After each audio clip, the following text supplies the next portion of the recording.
Pode? Uhum. Hello, amigos! Tudo bem com vocês? Estamos aqui hoje, eu, Jordana, ao lado de Letícia. E pra gente começar esses novos episódios, um recado importante que eu vou começar a falar. Comprei a porra do microfone! Ah, eu vou ter que começar de novo, eu falei palavrão. Acho que não tem problema, não. Tá, eu comprei o microfone novo. Com a glória de Deus. Tô até emocionada. Agora torcer pra essa menina falar de uma forma inteligente e perto do microfone, porque ela estava ficando a 45 centímetros de longe de distância do microfone, né? Pô, você tá querendo que eu lamba o microfone, né? Sim.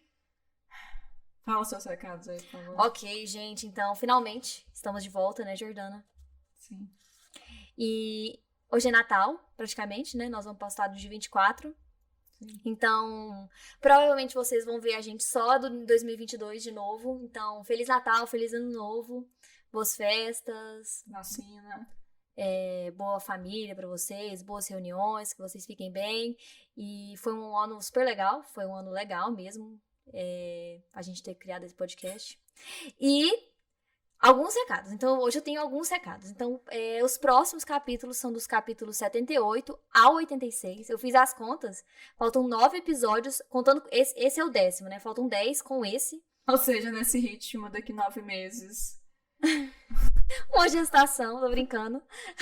Não, mas tipo assim, faltam 10 episódios pra gente acabar o Temor do Sábio. E aí depois tem a música do silêncio. E depois tem algumas outras coisas que o Patrick produziu fora, pequenas. E eu imagino que 2022, acho que até tipo assim, um pouco mais da metade de 2022 a gente já deve ter terminado. E a gente meio que tá combinando de, ao invés de reler tudo de novo, só falar fazer episódios sobre teorias ou detalhes, fazer sobre temas espaçados, né? Depois. Legal, eu nem sabia desses combinados. Claro que sabia, Jordana! Ok. Terceira coisa é que o Patrick liberou o prólogo de Doors of Stone. E foi no dia 14 de dezembro, então hoje a gente tá 10 dias atrasadas, mas, tipo assim, foi realmente, tipo assim, um evento no Twitter. O Twitter todo ficou bastante movimentado. É porque, pra quem escuta a gente, o Twitter é a nossa principal rede social. É lá onde que você vai mais encontrar a gente, tipo assim, mais ativamente, onde a gente posta mais, etc. Mas a gente também tem e-mail, a gente tem agora um Instagram, dá pra encontrar a gente lá. E ele postou na Twitch por conta de uma aposta que ele tinha feito com o público dele mesmo, na semana das doações da World Builders, que é a organização filantrópica que ele tem, que se passasse $333 mil antes dele, derrotar um chefão lá do Minecraft, ele poderia ler 2 capítulos, o prólogo e mais um, a escolha lá dele. E aí ele perdeu a aposta, ele já leu o Doors of Stone, então quem quiser ler, a gente postou o vídeo dele lendo em inglês e algumas traduções, tá no nosso fixado do Twitter, tá lá o vídeo e também tá lá no Instagram, quem quiser dar uma olhada.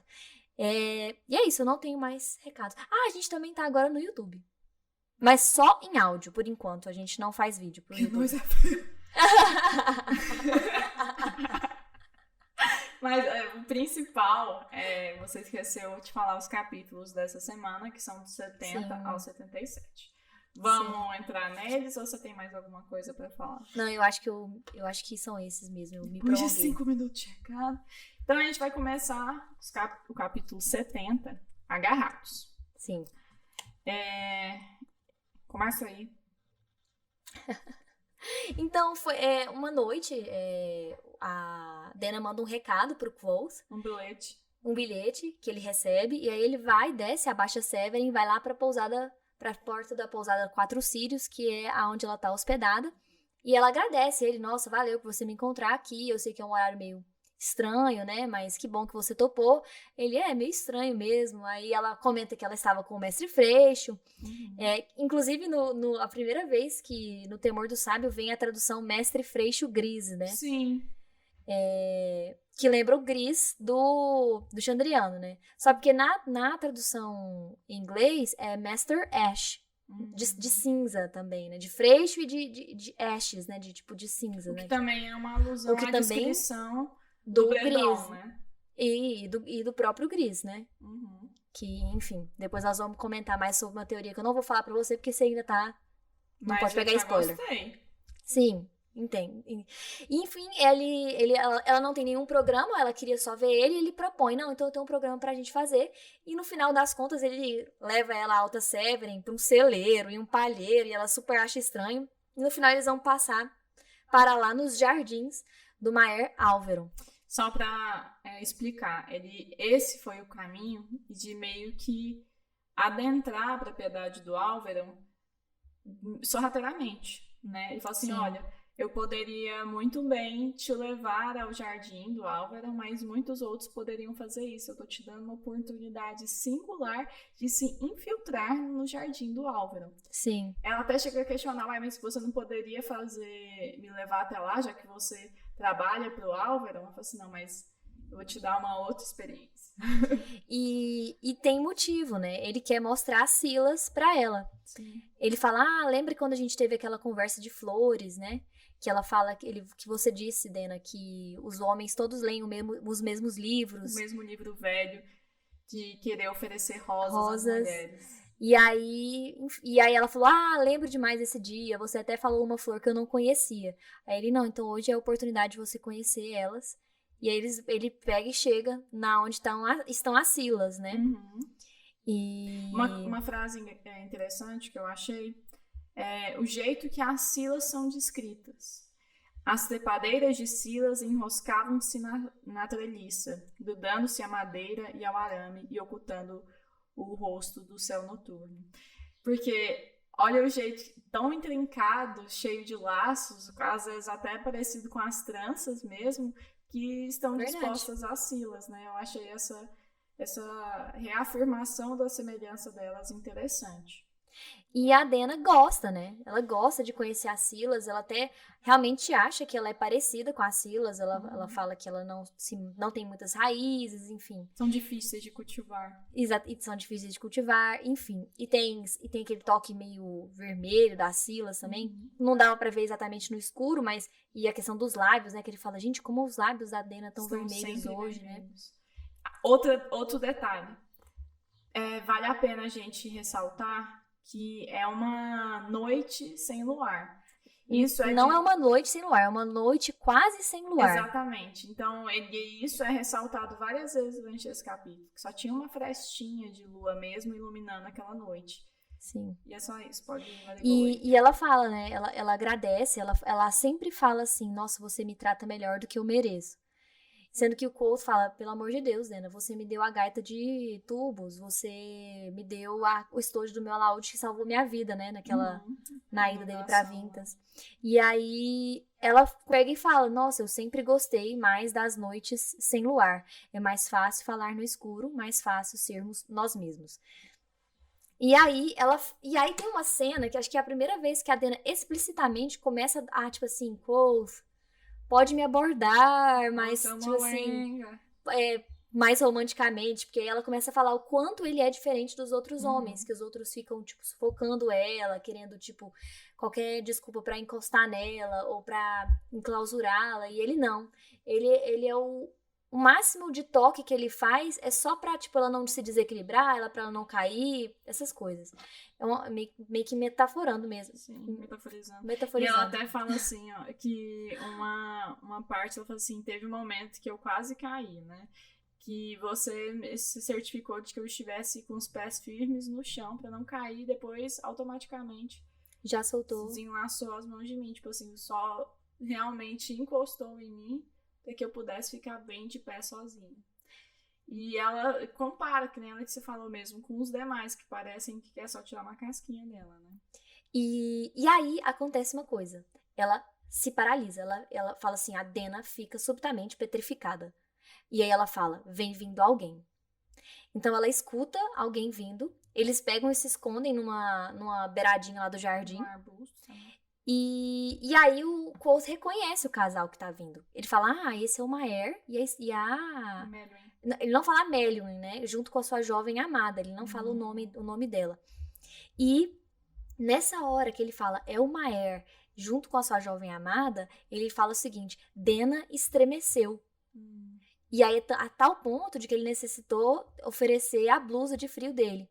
E, tipo, eu achei isso muito suspeito. E é igual eu tava falando pra você, eu não sei se tem a ver, igual que a gente conversou no capítulo passado, se a Dena tem relação ou não com a Melion, se ela conhece a Melion e foi isso que fez ela petrificar, ou se ela conhece o Maer. Porque, assim, ela fala, eu achei que ele era mais alto, não sei o quê. A gente não sabe, a Dena também é muito boa pra tipo, pra dramatizar, pra fingir olhares, rostos, então. Eu falando rostos, Jordana, rostos. E então, assim, eu realmente achei super suspeito a reação que a Dena teve. Mesmo que, depois ela fala, eu achei que a gente tava aqui, que a gente nem tinha permissão pra vir aqui, eu achei que você tava mentindo, que você não conhecia o Maer. Então ela poderia, sim, tivesse pedido pra ele pra esconder, porque achava que eles estavam num lugar proibido. Pode ser esse motivo, sim. Mas eu ainda acho que foi. Ela escutou a voz de alguém que ela conhecia, ou ela viu alguém que ela conhecia, seja a Melion ou o Alveron. Sim. O que conhecia ou que ela sabia coisas muito peculiares a respeito, né? Sim. Talvez até pela própria relação que ela tem com o Mestre Freixo. Sim. Existem algumas teorias, mas elas são bem menores, que falam que o Alveron poderia ser o Mestre Freixo também, mas bem menores, assim. Outra coisa, só um paralelo antes da gente fechar esse capítulo, é que é engraçado como a Lua tem um peso, assim, né, nos personagens, como, por exemplo, o que eu achei semelhante à preferência dela nas noites sem luar, em relação a Auri. Não sei, eu não lembro a Auri nessa noite, mas eu não vou sustentar isso muito bem com argumentos, então vamos lá. Nossa, é verdade, né? Verdade demais. Outra personagem que gosta de Noites Sem Luar, sim, é a Auri. Boa. Quando ele... outra coisa, assim, como é que você vai me apresentar depois ao Maer, sendo que eu tô com esse vestido todo sujo e tal, porque eles estavam escondidos no meio de um arbusto, né? Aí uma coisa interessante que eu observei, que depois que eles saem desse mato aí e vão se limpar, a Dena parece que tá com as pernas doloridas, você percebeu? Ela quando ela vai passar a mão assim na perna, ela se encolhe meio que. Verdade. Mas provavelmente por conta de coisas que o Bredon tá fazendo. O Mestre Freixo. Bredon não, né? O Mestre Freixo, que a gente não sabe. Certeza que é. Jordana tem certezas. Capítulo 71, interlúdio, o baú tritrincado. Tritrancado. Não interessa, tá bom? Palhaço. E aí, o Quoth, mais uma vez que a gente volta pra pousada Marco do Percurso, o Quoth subitamente, tipo, para a história, joga umas cartas, o Bash e o cronista ficam até meio sem entender, de repente eles escutam, tipo, um barulho, ou seja, sei lá como o Quoth escutou o barulho antes deles. Com certeza. Enfim. E era o prefeito da cidade. E o prefeito tinha chegado prefeito Lunt, tinha chegado para ter algumas coisas resolvidas com o cronista, no sentido de ter algo escrito. Ter algo escrito, exatamente. Os camponeses haviam tido anteriormente, agora que todo mundo já falou que tinha que falar, ele vai falar em maior privacidade com o cronista para tratar de seus negócios. E pede, inclusive, para que tanto Coach quanto o Bash saiam daquele local. Sim. E aí é engraçado que o Coach pergunta, né? Conversando assim já no quarto dele, junto com o Bash, os dois estavam juntos lá sentados, olhando um pro outro. Ele perguntou o que será que o prefeito vai querer resolver com ele, né?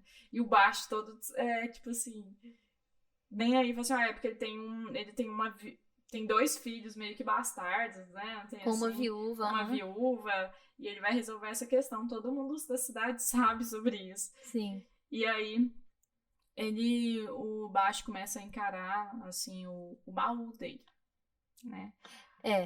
E o baú, inclusive, que destoa muito do resto do quarto, porque ele tinha uma estrutura muito bem formada e uma madeira quase rica, assim, né? Quase não, totalmente rica. Exatamente. Assim. Tinha aparência, assim, nobre mesmo. Sim. E aí, coach vai e propõe assim, não, vamos imaginar. Ele é tipo que o Bast, ele fala assim, não, o que a gente pode fazer pra passar o tempo, Sim. né? Ele, não, vamos fazer então Um desafio. Já que você não leu o Cellum Tintory, né, que é aquele livro lá dele, vamos fazer um desafio. E aí ele fala, como que você abriria o meu baú se você tivesse vontade de fazer? E mais, se eu tivesse morrido e você estivesse livre pra ficar lá o tanto que quisesse. Uhum. E aí ele propõe de algumas formas, né? Ele falando, e eu não posso pegar a chave com você, né? Assim, não, você não pode pegar a chave comigo, obviamente. Aí ele fala, é engraçado que ele fala assim, nossa, mas eu não tenho nem noção de como é que eu poderia abrir esse baú tritrincado. Trancado. Ah, dane-se, eu tô com dislexia em relação a essa palavra. Eu não tô conseguindo nomear o nome do baú. Eu sou o próprio coach, a desgraça. Ai, Deus. E aí ele começa a rir, assim, eu falo assim, nossa, que nome engraçado pra esse baú, né? Você realmente parece um nome saído de um livro de histórias, tal como o seu próprio baú, né? E aí tá, ele começa a descrever, e eu acho interessante essas descrições pra gente ter uma noção de como esse baú é constituído. Uhum. Ele é um baú de 3 fechaduras, uma madeira escura, com 2 chapas separadas das fechaduras, e de um ferro escuro e outro de um cobre brilhante. Uhum. E não há nela nenhuma dobradiça. Eu acho engraçado que o Bast faz uma coisa assim, esse ferro, ele é decididamente injusto. Até porque ele é um fei, né? E eles não gostam de ferro, né? Uhum. Eles dói com ferro, enfim. E aí ele, parabéns, Bast, já temos uma lição aqui, né? O mundo é persistentemente injusto. O mundo é injusto. E aí, o Bast, então, a primeira tentativa dele, ele começa a cochichar, parecendo que ele tá tentando realmente nomear, com um certo apelo, assim, a abertura... Você lembra quando ele fez a coroa de azevinho? Uhum. Para protegê-los? Ele fez esse soprar bem parecido, você lembra? Que ele sopra as folhinhas. Parece que ele falou alguma coisa com um certo apelo cochichado. Então, eu senti mais que ele tava tentando nomear. Não sei se ele sabe nomear, né? É bem interessante, inclusive. Porque, na verdade, a gente tem essa relação de professor e aluno com o Quoth e o Bast, mas a gente nunca testemunhou nenhuma lição entre eles, né? Foi só uma tentativa de lição. Tanto porque o Bast não quer aprender com os livros, tanto porque o coach não quer ensinar nomeação, por exemplo. É o que dá a entender. A gente nem sabe se o coach sabe fazer essas coisas mais, né? Eu sei. É também por isso, né? Por isso Exatamente. que ele não quer ensinar. Então... Aí, enfim, não consegue, ele bate no tampo, parece realmente ecoar uma coisa... Que não faz, né? Exatamente. Ele mal faz ruído, ele fala assim. Tinta como uma pedra, parece. Aí outra coisa que ele tenta, ele pega algumas ferramentas e aí começa a tentar arrombar. E inclusive ele pega um martelo todo peculiar, que a lâmina parece uma folha, e bate, tudo sem sucesso. Não fez nem mexeu o baú praticamente. Depois ele aventa a possibilidade de incendiar ou lançar ácidos corrosivos para abrir o baú. Só que aí ele fala, mas eu pensei nesse detalhe, o coach diz, e provavelmente se você fizesse isso, você queimaria o seu conteúdo. Uhum. Ele tenta com força, depois. Engraçado que nessa parte onde ele faz o bater no baú, o Coase fala, né? E se alguém batesse de volta pra você? Só por curiosidade, se alguém retribuísse essa batida, o que você acharia disso? E ficou nisso, né? Uhum. E lembrar que, eu não sei se foi no Nome do Vento, que quando o Bast vê, perdão. É porque a desconfiança é que a madeira do baú é a Roa, né? Aquela madeira que ele pendurou a espada, a insensatez dele lá no início. Uhum. E quando o Bast vê aquela tábua da madeira Roa lá no início da insensatez, ele faz meio que um tributo aos mortos. Ele faz tipo assim, quando ele olha, tipo assim, eles ficam um momento em silêncio. Não sei se... amaldiçoada, né? Essa madeira, ela é significativa, ela é meio parece. mística, né? Sim.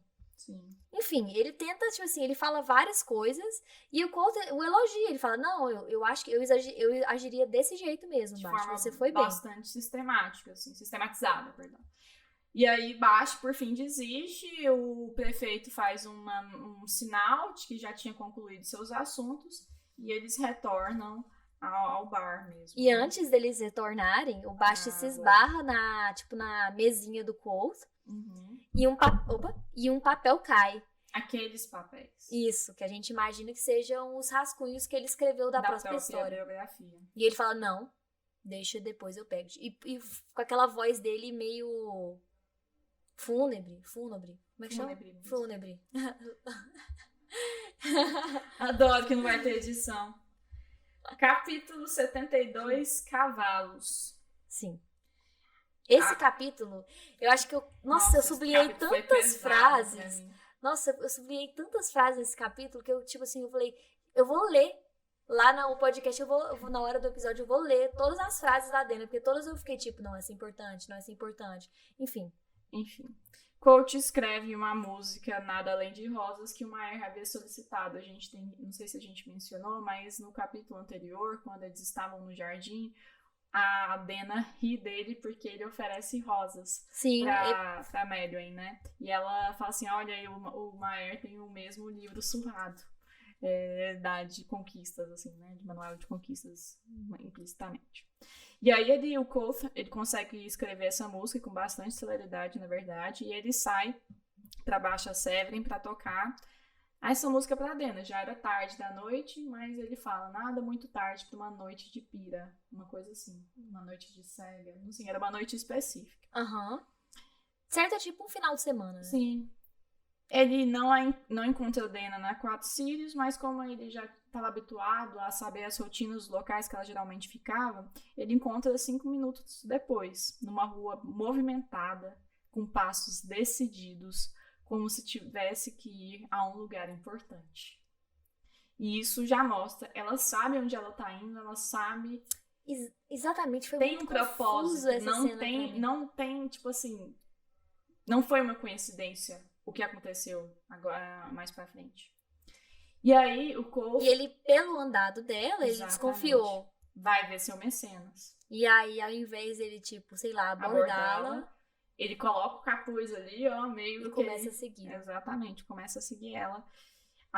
Seguiu ela por meia hora, até chegar em partes menos bonitas da cidade. Sim. Ela vira em um beco, e ele percebe que ele não poderia virar naquele mesmo beco, senão seria percebido. Então ele sobe o telhado e se esconde atrás da chaminé pra espiar o que poderia estar acontecendo. Isso é tão assim complicado, porque, enfim, ela poderia estar indo encontrar o Mestre Freixo? Não sei, poderia. O horário é estranho, o horário é meio tarde, ela tá com passos decididos, ela caminha por 30 minutos, a gente não sabe se ela está caminhando pra despistar alguém, ou se ela realmente está querendo ir para aquele lugar específico, mas quando ela chega perto do beco, ela escuta alguma coisa. Então ela escuta alguma coisa, se vira pro beco e entra no beco. Não sei se foi nessa dinâmica. Mas parece. Então, por isso que nessa hora eu fiquei tipo assim, será que ela teve um desvio do caminho dela, ou ela já iria encontrar aquela menina sendo atacada por aquele cara?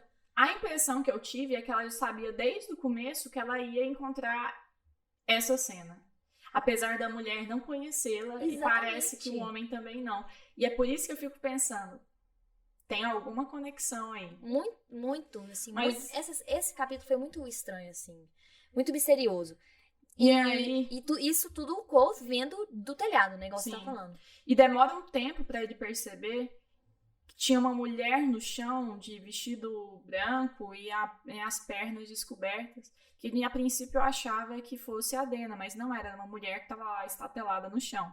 Depois ele percebe a Dena próxima de um homem, que a princípio ele achava que estivesse abraçando-a, mas depois ele percebe que na verdade os dois estão discutindo e ela tá com a mão no pescoço dele.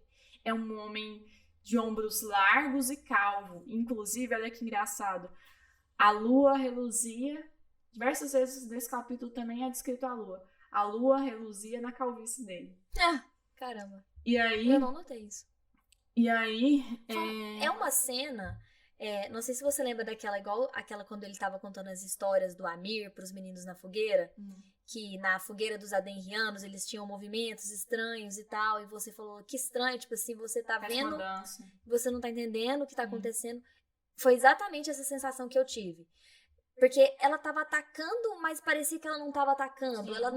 Ela ia com a faca no pescoço, mas parecia que não teve corte nenhum. E aí depois teve na virilha, mas parece que também não teve corte nenhum. Eu não sei se é só porque ele tava bêbado e não conseguiu, tipo, acertá-la, ou se ela era forte o suficiente, sabia brigar. Foi uma cena muito assim, tipo, eu não sei o que tá acontecendo aqui, tipo, tá confuso. Ela parecia ter muito mais força do que um moço, tipo, um moço ombrudo, assim, sabe? Ele facilmente conseguiria dominá-la. A impressão que a gente tem é essa, mas por algum motivo, ou por algum poder, alguma magia... Porque a gente sabe que ela tem essa coisa de magia. Ah, eu sei coisas que você não sabe. E outra, ela escreve na carta pro Quoth que ela teve contato com uma mercenária denriana. A gente só não sabe se ela teve algum treinamento com essa mercenária, ou se ela só viu de longe. Enfim, mas a Dena é vivida. Então, tipo assim... É de se esperar. Acho que até teve uma cena, não sei se foi nesse livro ou no outro, que ela fala, tipo, você manuseia a faca de um jeito errado. Sim, você foi lembra? No livro anterior. Ela sabia manusear uma faca. Então, alguma coisa assim de vida, de luta, de vida, eu acho que ela sabe. Não, sabe? Com certeza ela sabe. E aí, ok. A discussão termina, o homem sai xingando ela com a mão no pescoço, como se estivesse dolorido ainda. Ela guarda a faca e ela tava, assim, quase que um ar descontraído. Ela tava tendo muita segurança de estar entrando numa briga assim. Exatamente. Certo? E aí ela acolhe essa moça. Acolhe e elas vão juntas até uma taberna, que era inclusive com um galo estampado assim na entrada. E eles entram nesse bar, que é até um bar bom assim, elas começam a conversar. O coach entra, senta-se razoavelmente perto, mais fora do campo de visão delas, para tentar escutar o que estava acontecendo. Sabe o que eu vi, que acho que a gente quase não comenta aqui, que a gente, nesse livro, eu acho que o Patrick, eu acho ele um escritor bastante até consciente, sabe, de alguns temas. Mas a gente não vê realmente duas mulheres interagindo nos livros dele. A primeira... Não é a primeira, é a segunda. A primeira teve a Devi foi a Devi na fogueira com as meninas, né? Mas assim, não... E ainda assim... Falando sobre homens. Isso, e ainda assim, agora elas estão falando sobre, tipo, uma questão meio que parece ser prostituição, né? E uma delas a gente quase não escuta, né? A gente só escuta a Dena. Então, eu acredito que em 10 anos de espera, o Patrick deve ter feito alguns ajustes. Eu espero. Eu acredito que o papel da Dena no que vem, no livro que vem, acho que deve aumentar também. Eu imagino que o fim... Ele falou que tinha um fim planejado desde o começo. Ele sabia como a história ia acabar. Ah, não, mas os ajustes são eternos ali. Tipo assim... Enfim. E aí, ela senta com essa menina tem um sotaque de uma região que a gente não sabe de onde é, ela pergunta do sotaque. E aqui a gente percebe, parece que o pai trabalhava, depois que a gente vai juntando as peças, o pai parece que trabalhava com cavalos. Sim. Né? E aí... Parece que ela era de uma família até, tipo, bem... Mais ou menos, parece que era uma família humilde, né? Mas parece que algum cara da cidade dela começou a querer... de alguma forma, ela com ameaças de abuso. Não, abuso, até porque ela fala, tipo assim, não, se eu vou sofrer isso aqui na minha cidade, melhor eu ir pra outro lugar e tentar lucrar com isso, né? Tipo assim. Uma das primeiras frases que ela fala pra essa menina é: conhecê-la é pior do que me olhar no espelho. Nossa, sim. Ou seja, Dena já foi em algum momento essa pessoa vulnerável. E a gente vai tendo essa sensação cada vez mais. E que ela já foi muito vivida. Que ela já hoje é uma pessoa muito mais dura e muito, às vezes, mais prática do que a gente esperava. Isso. E eu gostei muito de conhecer essa Dena nesse capítulo. Eu adorei, porque foi uma versão que a gente... Que, assim, é uma versão que ela não sabe que ela tá sendo vista, até que a gente imagine, que a gente não sabe que ela tá sendo vista pelo Quoth. Então, é uma visão, tipo, de uma Dena que a gente não tem contato. E aí, ela é uma versão bastante realista. Ela fala assim, nossa, essa peça que você se inspirou, do tipo que seu príncipe vai chegar, não sei o que, eu odeio essa peça. E aí ela mostra as economias dela, as próprias economias. Então a Dena mostra sua sacolinha de economias pra menina. E aí ela decide ajudar a menina. Ela fala, bom... Aí a menina fala, tipo assim, nossa, que tanto de dinheiro. Dá a entender de que a menina fala, tipo, nossa, que tanto de dinheiro. Eu não posso aceitar. Ela fala assim, olha... não é tanto dinheiro assim. Isso.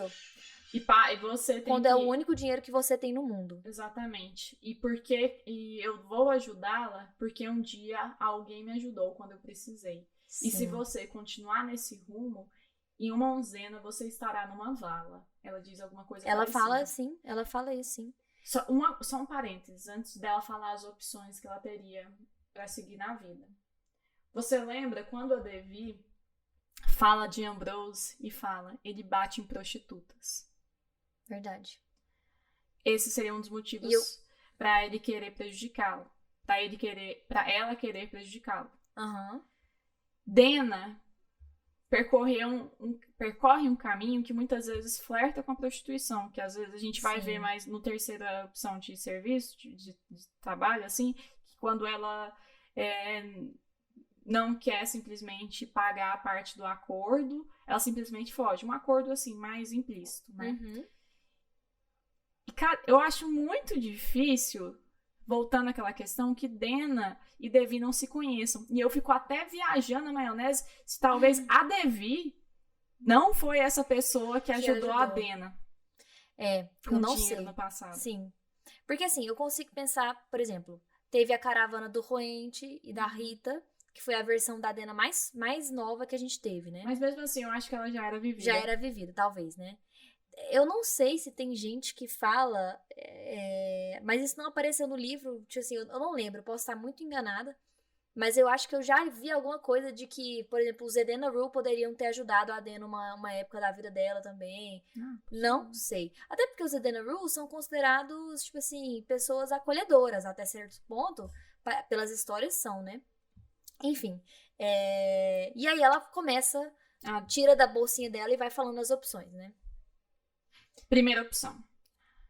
A gente poderia, apesar de você ser velha, a gente poderia investir para você ser uma aprendiz, né? Ou de tecelagem, ou de sapataria, nada muito complexo.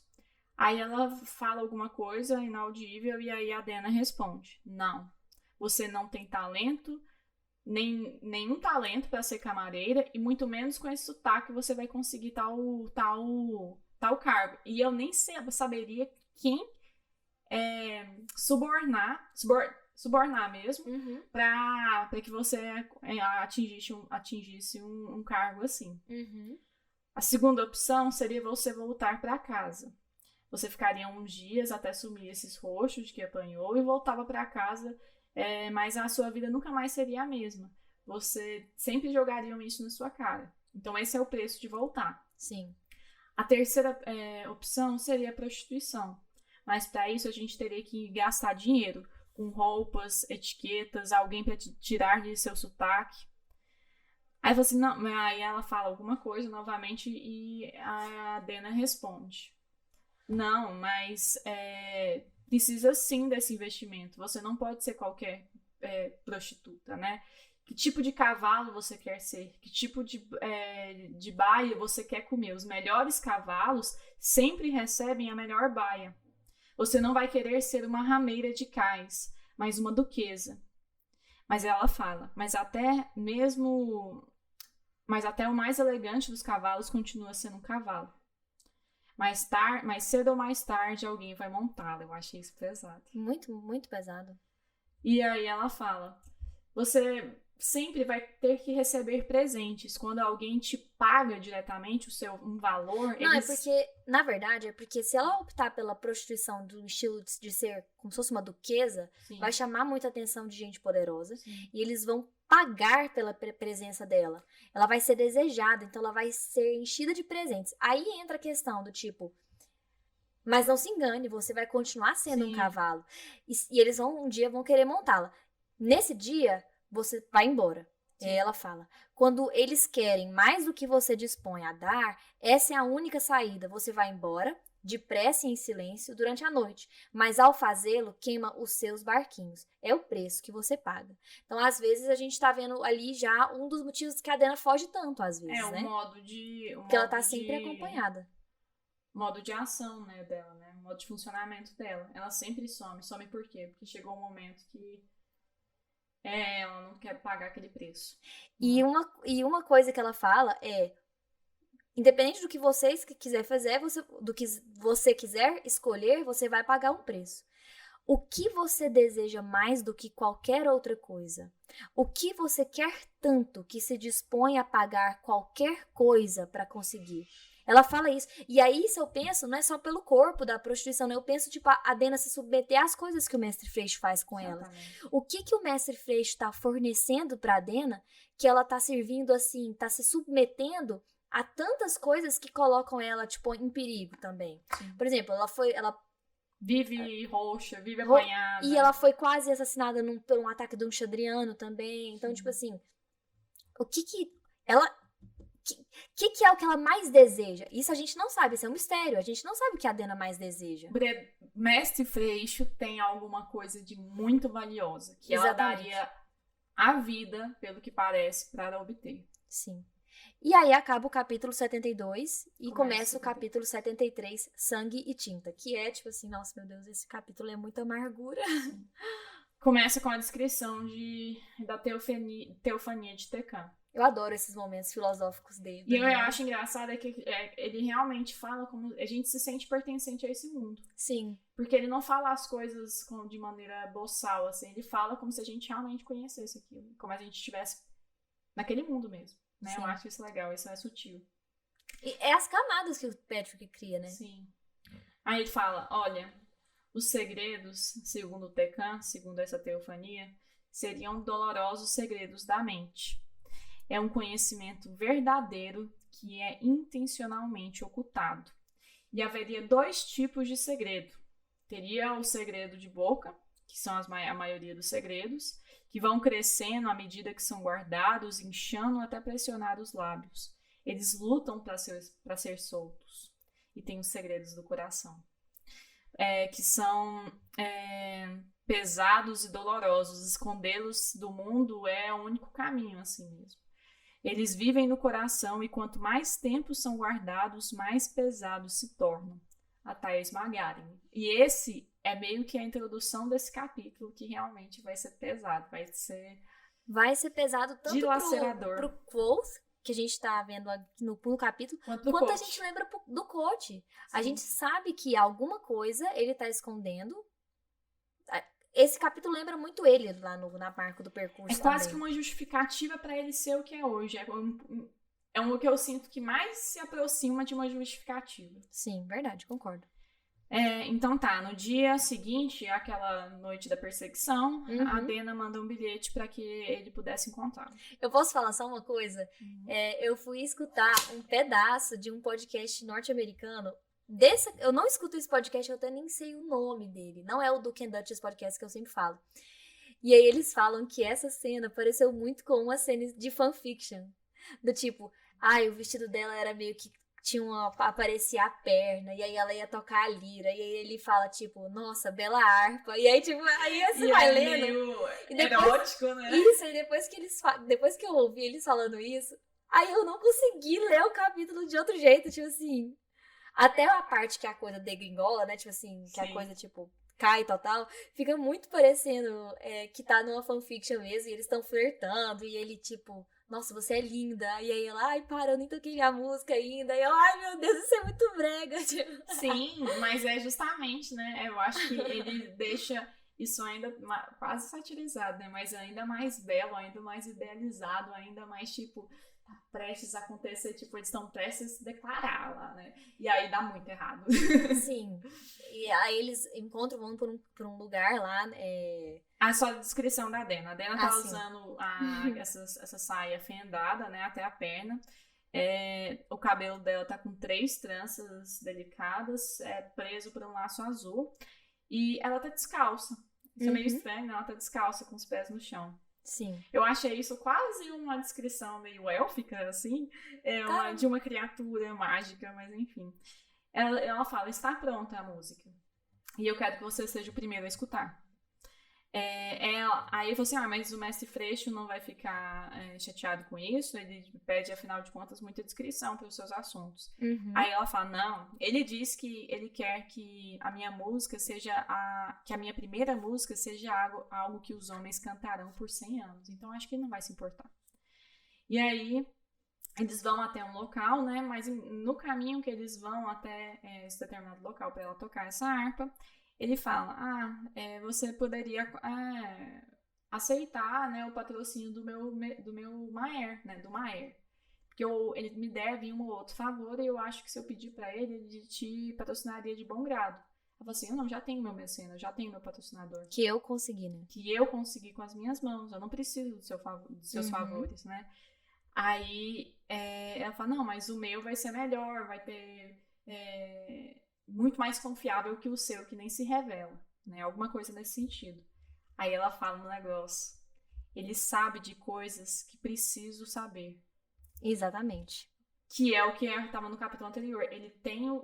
Ela tem o objetivo dela muito claro. Então ela tá disposta a pagar o preço. Exatamente. Porque ela sabe o que ela quer. E aí ela canta a canção dela. Não, ainda não. Primeiro ele fala: prometa-me que você não vai tentar descobrir nada sobre o meu mecenas. Aí ele fala: juro que... E aí ele pede pra ele... Ela pede pra ele prometer. E aí ele promete: juro que não tentarei descobrir quem é seu protetor. Juro meu nome e meu poder. Juro pela minha boa mão esquerda. Juro pela lua eternamente em movimento. Bem Eloding, né?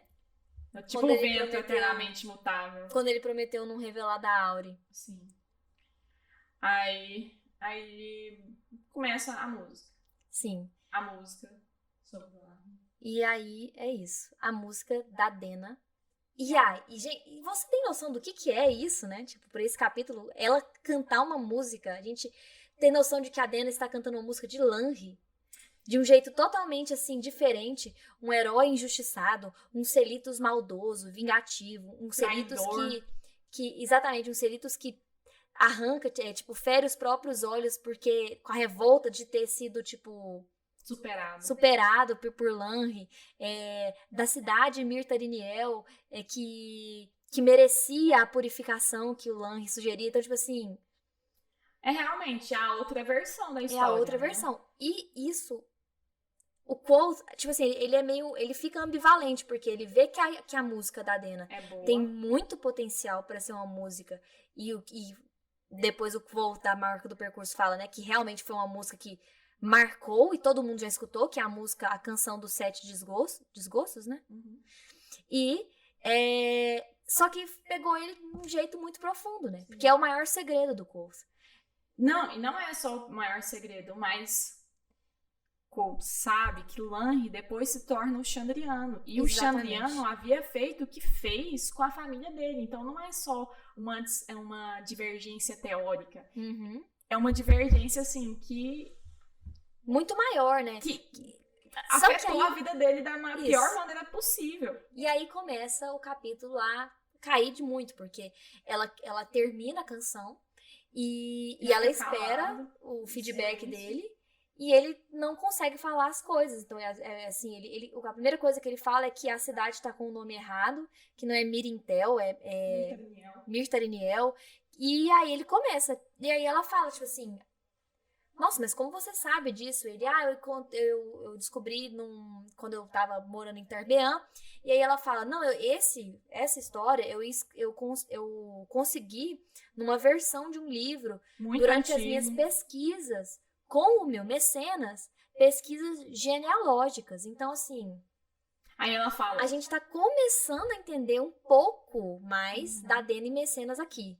Aí ela fala, eu fiz essa pesquisa para ele me auxiliou, e eu acho que ele tá levantando esse histórico ou para ser realmente reconhecido dentro das famílias reais, ou então ela fala uma frase que eu achei muito estranha. A verdade é que suspeito que a música é para o próprio Álvaro. Ou então para... esteja tentando inventar um ancestral heróico para ele mesmo. Para ele mesmo ou para o próprio Álvaro.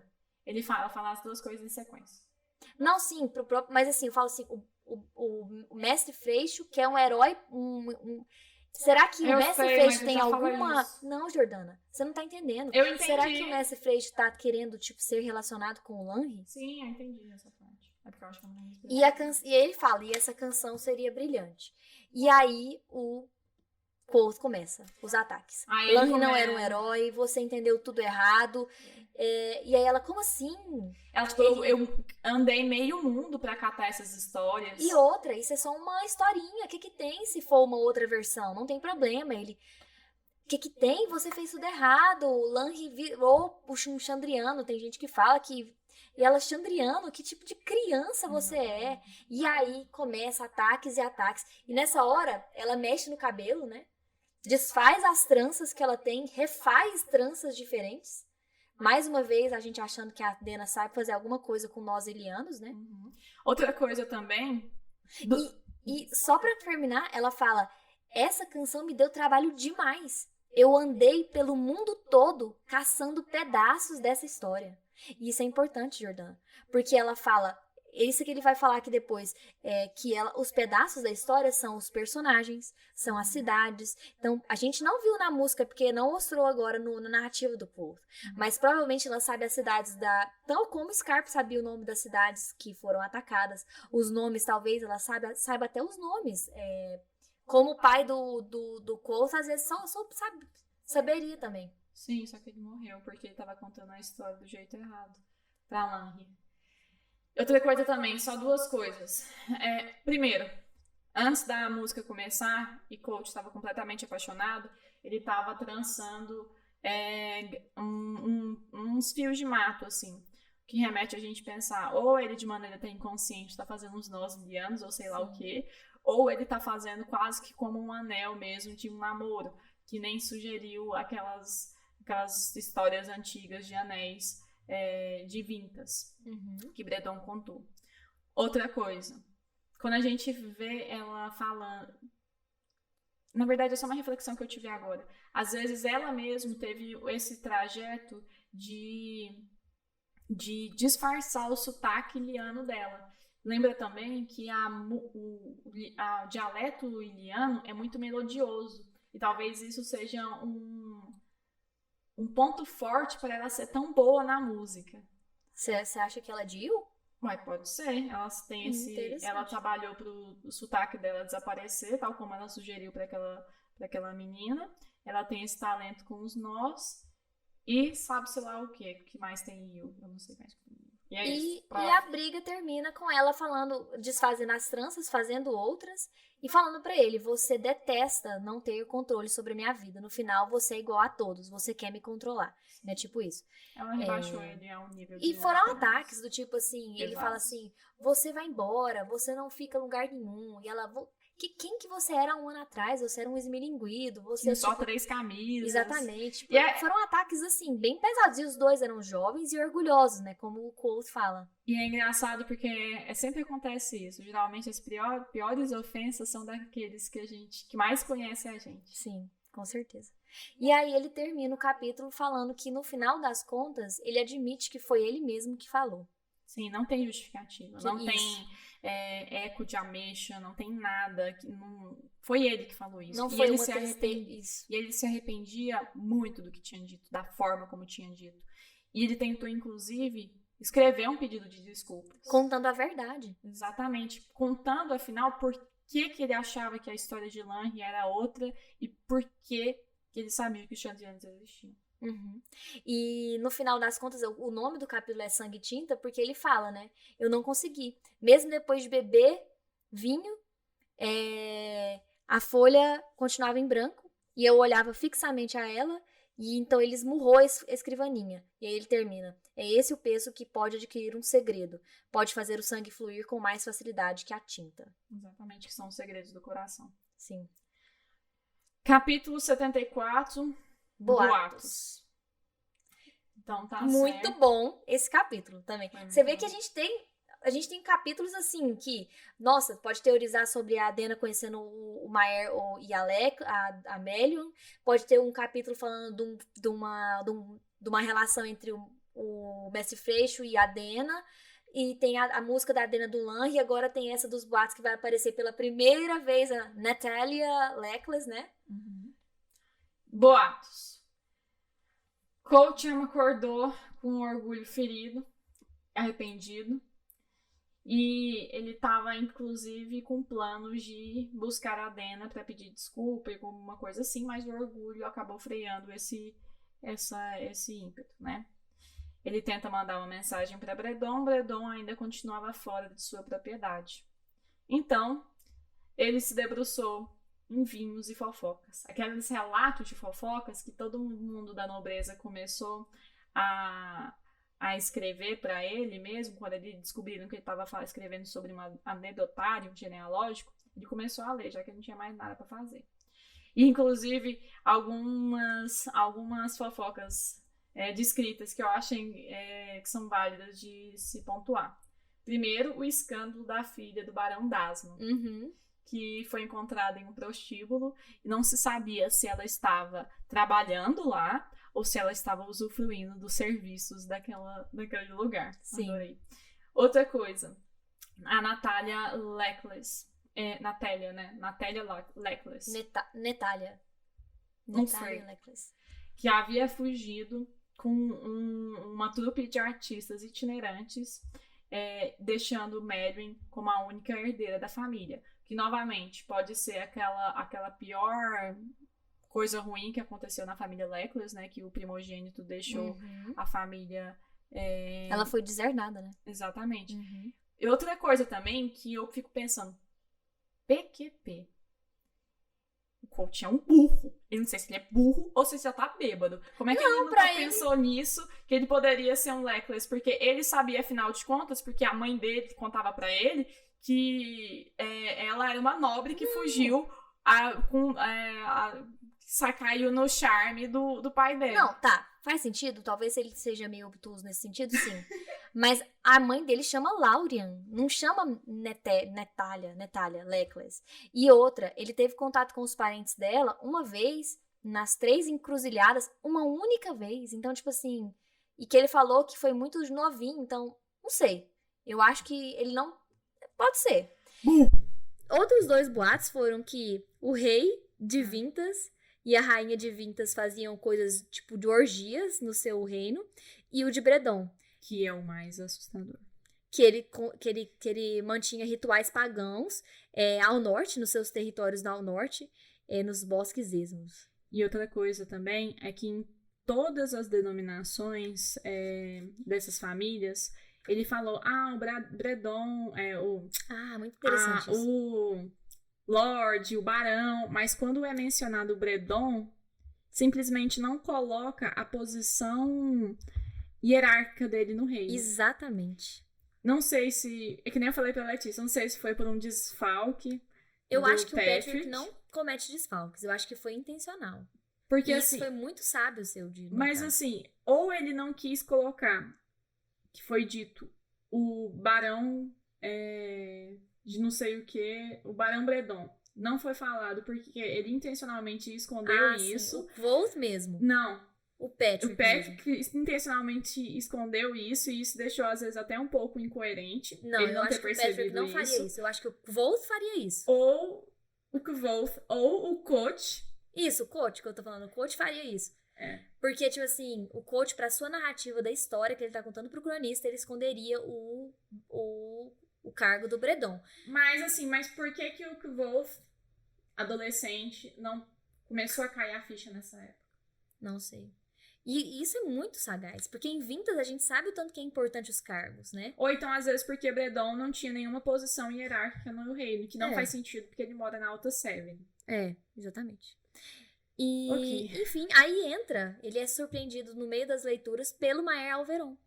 E aí o Maer fala pra ele, eu e a Amélia vamos oficializar nosso matrimônio. Só que ele fala, nossa, mas eu percebo que você não tá tão feliz. Eu realmente não tô feliz, porque, não sei se você ouviu, ao norte, os bandidos estão saqueando os coletores de impostos há muitos meses. E esses saques, eles, primeiro, são do norte, e a família Leclerc é de lá. Do Bredon também. E do Bredon também. E outra...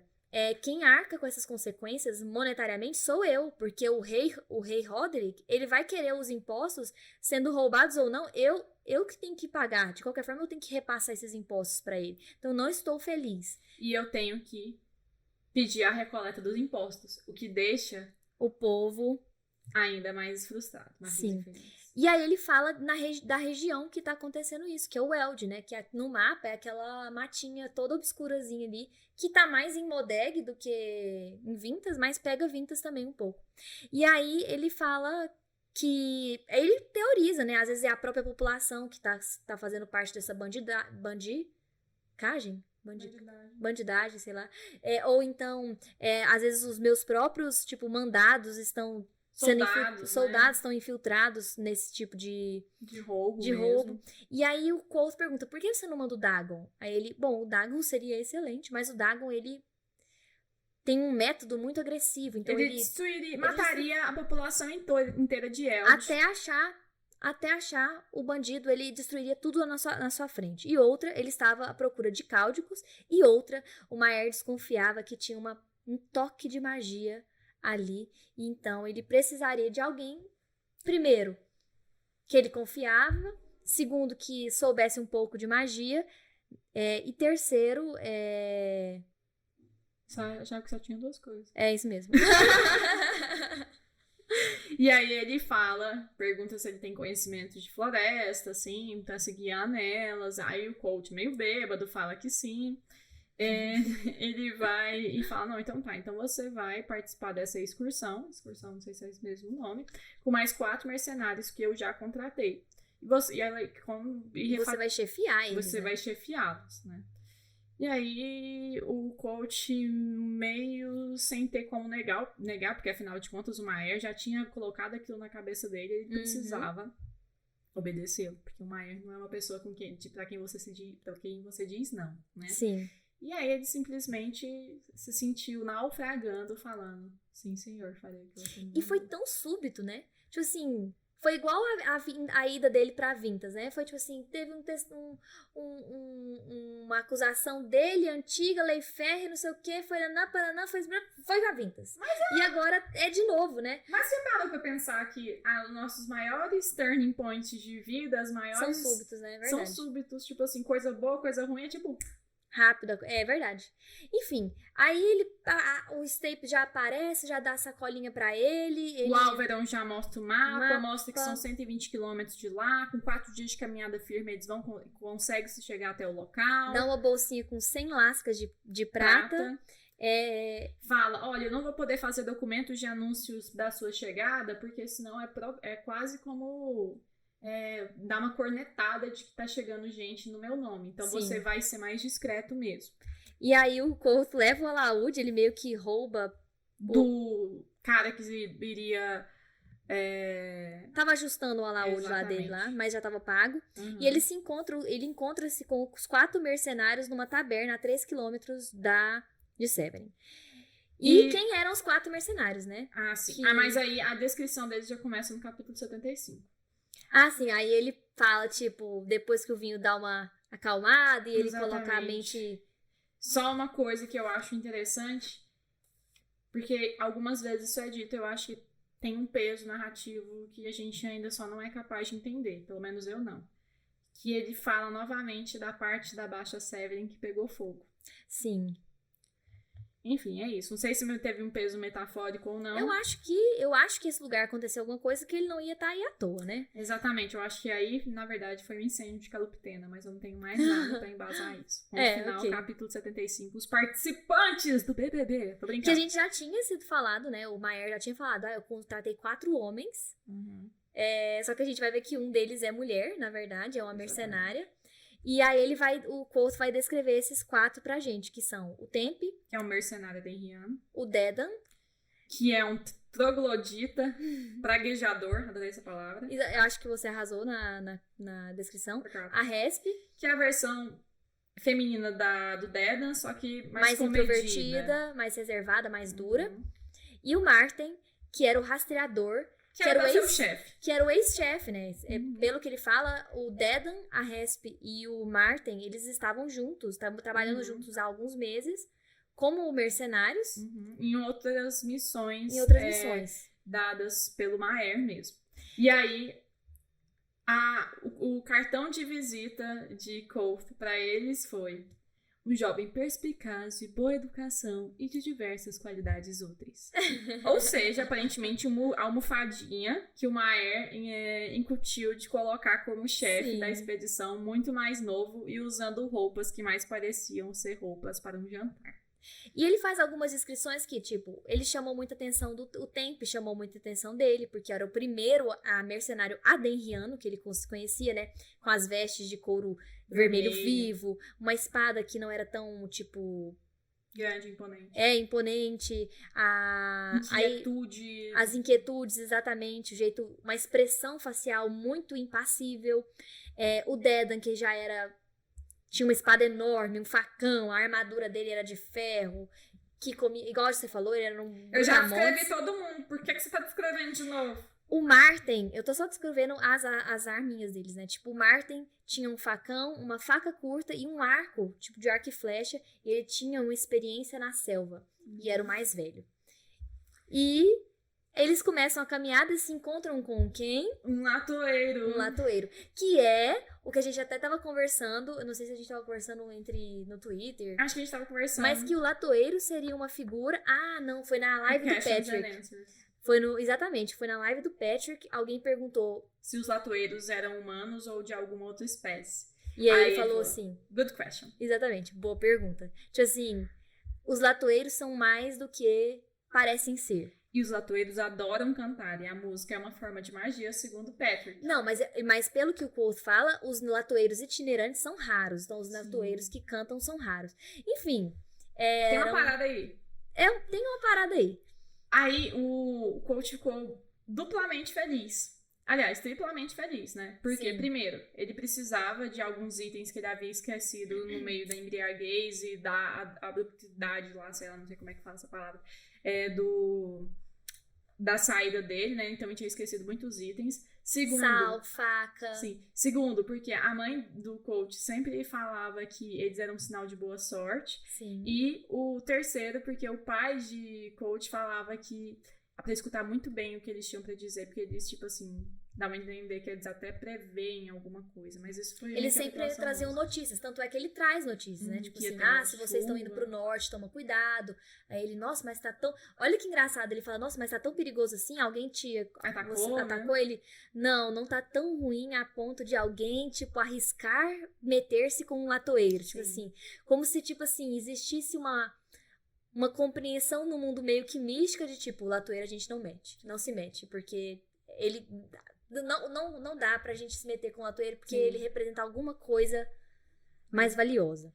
Aí ele começa a fazer a compra, ele fala pro pessoal ir na frente, começa a comprar os itens que necessitar, compra sal, solicita por uma faca, que coincidentemente ou não, ele oferece uma faca de aço Remington. Que era a única que ele tinha. Exatamente, cara, mas que às vezes inútil quando quebradiça, que às vezes a gente pode estar fazendo até uma alusão mesmo ao próprio alar do Quoth, né? Compra uma estojo de isco, uma perdeneira, e aí ele oferece papel.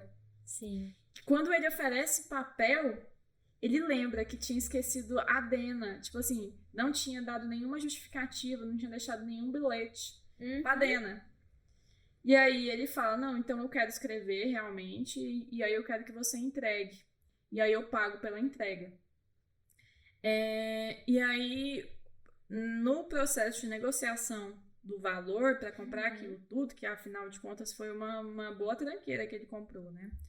Ele vai e oferece a capa dele. Aliás, o latoeiro fica interessado na capa vinho dele. E aí, ele, pra fazer tal troca, assim, mas se chover, você não disse que vai chover, vamos molhar todos. Não, você pega essa capa velha, vai ser até melhor, porque vai atrair menos atenção nas ruas perigosas que estão. E aí, ele aceita. E umas velas também. No final, ele pega essas velas. Mas aí, ele fala assim, não, então tá. O custo vai ser a capa vinho, mais um vintém de ferro, um de cobre e um de prata. E dá um sorriso. Ele fala assim, é isso que os latoeiros das histórias de contos de fada pedem ao venderem uma fabulosa mágica ao filho desavisado de uma viúva quando ele parte para fazer fortuna na vida. Eu lembrei da história do João Pé de Feijão. Pirei! E aí...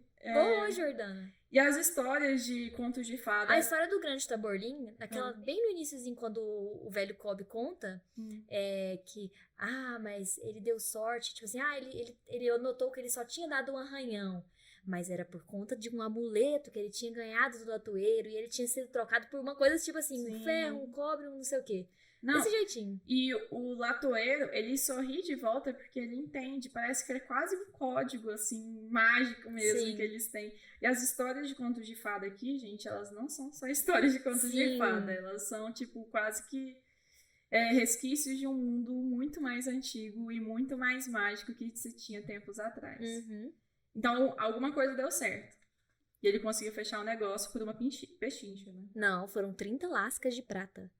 Foi quase 1/3. Não, mas exatamente, ele pagaria 30 lascas de prata. Por conta da capa. Mas por conta da capa e por conta dessa negociação, ele consegue essa pechincha.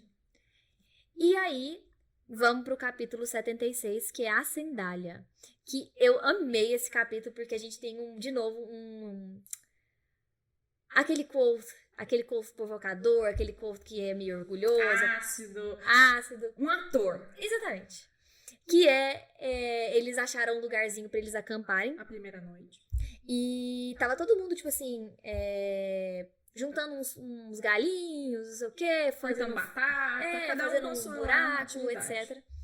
E o jeito que o Quoth até tenta interagir com o Temp, mas o Temp, ele é meio que uma parede mesmo. E aí, o jeito que o Quoth tá montando a fogueira, na hora que o Dedan pousa o olhar no jeito, ele fala assim, nossa, tipo, menino idiota mesmo. Tipo, é uma criança. Você não sabe, tipo, fazer fogueira. Desse jeito você não vai saber fazer fogueira de maneira nenhuma. É pra você montar uma fogueira, não pra você construir uma cabana pro fogo.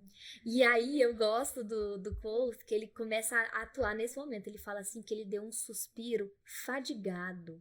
Um suspiro, sabe? Aquele suspiro cansado. De velho, exatamente. E aí ele pega e fala assim pro Dedan, Dedan, o que você sabe ao meu respeito? Você sabe uma coisa sobre mim, que o Maer me pôs no comando. O Maer é um idiota? Eu adorei, tipo assim, isso porque ainda nem foi o ápice, né? Que aí o Dedan fala, tipo, não, o Maer não é um idiota, não. Tipo, aí todo mundo fica meio tenso na hora. O Dedan, tipo, ainda... Tipo, o nome do Maer faz ele dar uma recuada, mas nem tanto. E aí ele pega e fala, e outra, eu sei acender uma fogueira. Aí ele pega, tipo, as coisinhas que o Temp tava mexendo, sente o braço esfiar inteirinho e, tipo, faz uma explosãozona na fogueira, porque ele faz uma mega de uma simpatia lá. E aí, sabe o que acontece? Aquele povo, eles não tinham contato com arcanistas. Não sabia que era uma simpatia simples, né? Exatamente, não sabia. Pra aquilo era magia. Então, pra eles, tanto pra Resp, tanto pra o Marten, quanto pro Dedan, aquilo era magia, tipo assim, magia obscura mesmo. Era uma magia que, tipo, o Quoth meu Deus, não é pra mexer com ele e tal. E é muito... Isso, uma superstição vintasiana. E aí eu amei essa cena. E isso fez com que o Dedan, tipo, reclamasse bem menos. Exatamente. Segundo o Quoth, reclamasse a metade, pelo menos. Não, Dedan não, né? O Dedan, Dedan não. É o Dedan, que é o mal-humorado. Não é Marten? Não, o Marten é o rastreador. Não, mas nesse momento é o Marten que reclama disso, porque é o Marten que é o chefe. E aí ele simplesmente quer manter essa posição de chefe. É o Marten que nesse momento... ele passa a reclamar menos. Não, é o Dedan. Gente. O Marten não reclama, não. É o Dedan que é reclamão. E, enfim, aí o Quoth tenta falar de novo com o Temp. E o Temp fica fazendo aquelas remexidas inquietas dele. E aí ele pega. Nossa, Temp, eu ouvi algumas histórias sobre a Letane. Eu ouvi falar... Eu quero pausar pra ver se é o Dedan mesmo. Não, é o Dedan. Depois eu vou mostrar pra você. Qualquer coisa a gente corrige no próximo episódio. Depois você dá essa errata sua, então, que você tá errado. Nossa, Temp, eu ouvi falar algumas histórias sobre a Letane. Você me falaria dela? Aí, tipo, o Temp, que não tinha falado quase nada, fala, não vou falar da Letane. Não é pra você, não pergunte. E a gente tinha visto que a Letane era tipo uma arte que fazia eles lutarem melhor, Usando etc, a etc. palavra como combustível Sim. e blá blá blá, bli bli bli. Vamos acabar logo esse capítulo 77, porque eu quero checar e jogar na sua cara que você tá errado. Vamos lá. Oh, meu Cristo. Capítulo 77, a breva Penny. Então tá lá, então. Eles estão andando já por alguns dias e é o último grande cruzamento ao sul de Eld. Na hospedaria Brava Penny. Olha, Letícia, eu estou olhando o microfone para o som sair uma maravilha. É porque eu tô falando pra Jordana falar de frente ao microfone. Aí a gente vai ter um atrito entre Dedan e Kvolf. Pela primeira vez, pela segunda vez, pela segunda Letícia, que está errada.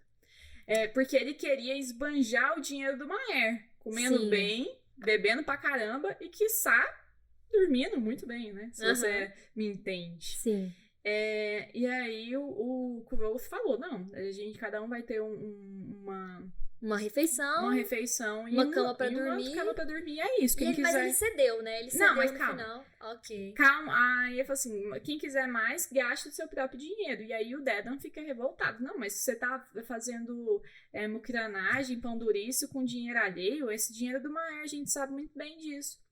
E aí o Martin pondera. Uma bebida meio que cairia bem, mesmo bem nesse momento. Aí o Kvolf suaviza a sua decisão e fala, não, tá bom, uma rodada pra todo mundo. E aí o Dedan fica mais felizinho, vai lá, eles vão lá. E olha pra você que engraçado, né? São duas coisas que acontecem. Primeiro o Dedan fala da Peg, de um jeito meio até, tipo assim... hipersexualizado. E a Resp estreita o olhar dela, ou seja, é a primeira vez que a gente vê ali que tem uma tensão entre eles. Né? E a segunda coisa é que o Temp, ele não olha nos olhos de ninguém, ele olha pras mãos e pros pés das pessoas. Não sei se você reparou nisso, Jordana. Ele não olhou no olho de ninguém na hora da decisão, ele olhou pras mãos e pros pés deles. E... Enfim, o Quoth chega, ele entra na taberna, ele se senta ao longe de todo mundo, chega uma ruiva, cacheada, flerta explicitamente com o posso falar Quoth, a frase dele? Mas ele simplesmente fica completamente, tipo, travado. Embasbacado. Mas deixa eu falar a frase dela, porque ela é ruiva, que nem ele. Aí ela vai e fala, nós dois bastaríamos para começar um incêndio. Se minha voz não tiver ficado sexy, eu vou jogar esse microfone fora. Oh, meu Deus. Enfim, aí, tipo, ela vai embora, ela vê que ele, tipo assim... sem graça. Nossa, eu não imaginava que você era tão jovem, tipo, nesse quesito, sabe? Tipo... Porque a gente sabe que, tipo, que ele... Que parece que a idade ali não é tanto importante, assim, eles bebem, jovens, enfim. Isso é uma questão que não bate muito nesse livro. Com a nossa realidade, enfim. E aí, todo mundo acha que o Quoth levou uma rejeição dela e, na verdade, ela tava dando em cima nele. Sim. O Martin vem, senta do lado dele, elogia pelas coisas que ele tinha feito com o Dedan. Sim. Né? Que foi aquela questão da fogueira. Não foi. Foi. A gente vai ver depois que ele está errado. Mas ele parabeniza assim, olha, eu sei que às vezes mais ou menos o teor da conversa é o seguinte... Eu sei que o Dedan às vezes pode agir burramente, mas você soube conduzi-lo de maneira esperta. Você intimidou-o, sim, mas com esperteza. Porque se você batesse de frente com ele e ele percebesse que estava sendo chamado de burro, de fato, sim, ele poderia causar 10 vezes mais problema. E aí eles começam a conversar sobre um suposto affair não concretizado entre Resp e Dedan. E é engraçado porque, tipo assim, gente, eu mal conheço esse povo, agora eu tenho que saber que eles têm um romance supostamente não concretizado. Mas foi basicamente isso. Resp parece que tem uma queda pelo Dedan e o Dedan também. Achei o trecho. Jordana, leia esse trecho aqui. Voz alta, por favor. Apesar, aqui, ó. Pra não ficar muito silêncio também. Né? Eu não tô achando. Aqui, apesar de não ter havido muitas conversas animadas em torno da fogueira nessa noite, também não houve resmungos do Dedan. Eu gostaria de respeito, mas na falta dele, um pouquinho de medo saudável pode ajudar. Tá bom, eu errei. Você errou mesmo. Enfim. Tudo bem, pra tudo se tem uma primeira vez. E o bom é que eu mostrei o trecho pra ela ler pra vocês. Vocês devem ter ficado com 20 segundos de silêncio, porque a Jordana, orgulhosa, se recusou. Acho que o óculos dela deu até uma travada, o orgulho dela cegou. Letícia, o que você sabe sobre mim? Fogo! Enfim, aí eles têm uma conversinha, o Martin e o Quoth, sobre a Resp e o Dedan, tipo, os dois basicamente perceberam... eles se gostam, mas são muito orgulhosos ou muito trouxas pra admitir isso. Isso, o Dedan acha que a Resp é muita areia pro caminhãozinho dele. Exatamente. E a Resp é muito calada. Enfim, aí o Quoth cochila, acorda com o Dedan falando sobre os bandidos que eles estavam querendo procurar, tipo, ai meu Deus. Enfim. Com pessoas desconhecidas. Exatamente. O Tempe, que é uma pessoa super petrificada, flertando com uma moça no outro lado do salão. E parece que a música tem algum poder sobre ele, Exato. Né? Boa reparação. Ele que não olha pra ninguém, reparação. Tava olhando, fitando intensivamente o violinista. Eu acho que foi uma ótima observação sua. Parabéns, Jordana, tô orgulhosa. E aí ele pega o Quoth pra tentar dar uma quietada no Dedan, fala tipo assim, nossa, Dedan, vem aqui. Nossa, toma cuidado, dá uma olhadinha lá na Resp pra ela não ficar falando muito de bandidos. E aí, tipo, a carapuça serviu, e aí ele meio que, tipo, não, fica eles tranquilo. falam da Lousinha, né? Sim, eles falam da ruiva, né? Porque o coach pergunta se ela era uma prostituta, alguma coisa assim. Fala assim, não, meu caro. Ela Mas você tem bom gosto. Exatamente. E aí acaba, graças a Deus. Nosso capítulo natalino. Nosso capítulo final de 2021. Vamos bater uma palma? Não nos assassinamos. Exatamente. Yeah. Lembrando que capítulos próximos 71 a 86. E é isso, a gente se vê em 2022. Fiquem com o Palum. Beijos.